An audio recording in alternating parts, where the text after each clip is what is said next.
CP Radhakrishnan அது இந்த அளவுக்கு ஒரு உச்ச பொறுப்புக்கு போனதில் நமக்கு மகிழ்ச்சி தான். அவர் ரொம்ப ஒரு பண்பான நாகரிகமான ஒரு அணுகுமுறை உள்ளவர். எங்களுக்கெல்லாம் ரொம்ப நெருக்கமானவர் தான். நம் மீது அன்புள்ளவர் தான். அவருக்கு வாழ்த்துக்களை தெரிவிச்சுக்கிறோம். ஆனால் தமிழர் என்பதற்காக இப்போ அவர் ஆதரிக்கணும், அப்படி தானே?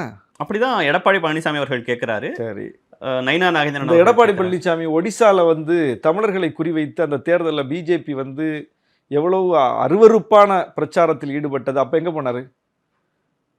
எவ்வளவு அருவருப்பான செயலை பிஜேபி செய்தது. ஒடிசாவில் வாக்கு வாங்க வேண்டும் என்பதற்காக ஒடிசா மக்களை தமிழர்களுக்கு எதிராக தூண்டிவிட்டு, தமிழ்நாட்டுக்கு எதிராக தூண்டிவிட்டு, ஒரு வெறுப்பு பரப்புரையை செஞ்சு வீடியோவை வெளியிட்டு, ஒடிசாவே தமிழன் கையில் போயிடும்,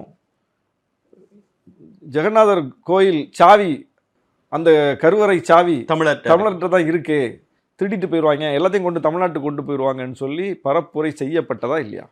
செய்யலைன்னு சொல்லுங்க, நம்ம பேச வேண்டியதில்லை. செஞ்சாங்கல்ல.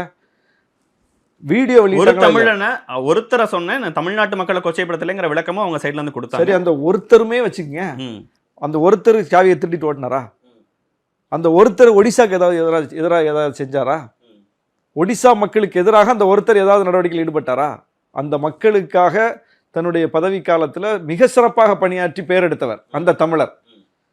அந்த தமிழர் அங்க உள்ள தமிழர் என்கிற அடையாளத்தையும் தாண்டி அந்த மக்களுக்காக செயலாற்றி நற்பெயர் எடுத்தவர். அவரை எப்படி சித்தரிக்கலாமா? நீங்க தமிழ்நாட்டை விட்டுருங்க, தமிழ் இனத்தை விட்டுருங்க, ஒரு தமிழர் என்றாலும் கூட எவ்வளவு ஒரு இழிவான பரப்புரையை ஒரு தமிழருக்கு எதிராக செஞ்சாங்க. அவங்க அப்படி செய்யலைன்னா அவர் அதிகாரத்தில் போய் உட்கார்ந்துருப்பார்ல, ஒரு அரசினுடைய முக்கிய அங்கமாக மாறி இருப்பார்ல. ஒரு தமிழர் அந்த இடத்துக்கு போகிறது பெருமை தானே. இன்னைக்கு ஒரு தமிழர் சிபி ராதாகிருஷ்ணன் இந்த இடத்துக்கு போகிறது பெருமைன்னு நீங்கள் சொல்வீர்கள் என்றால், இவர் ஒரு தமிழர் தான், அவரும் ஒரு தமிழர் தானே. இப்போ சிபி ராதாகிருஷ்ணன் துணை ஜனாதிபதி ஆனால் என்ன தமிழ்நாட்டுக்கு எல்லாமே வந்துருமா? தேனாரும் பாலாரும் ஓடிடுமா? அல்லது ஒரு தமிழர் அதிகாரத்துக்கு போறார்? ஒரு அப்துல் கலாம் அவர்கள் குடியரசுத் தலைவரானது தமிழ்நாட்டுக்கு எப்படி பெருமையோ, சிபி ராதாகிருஷ்ணன் அதே தானே ஒடிசாலையும் நடந்திருக்கும். அதே தானே ஒடிசால நடந்திருக்கும். இவங்களாவது நியமிக்கப்படுகிறவர்கள். அங்க ஒரு மக்களால் தேர்ந்தெடுக்கப்படுற அரசுக்கு ஒரு முக்கியமான முகமா இருந்திருப்பார் அவரு. அதை கெடுத்துட்டாங்கல்ல பிஜேபி. அதை உண்மையை சொல்லியிருந்தா கூட பரவாயில்ல.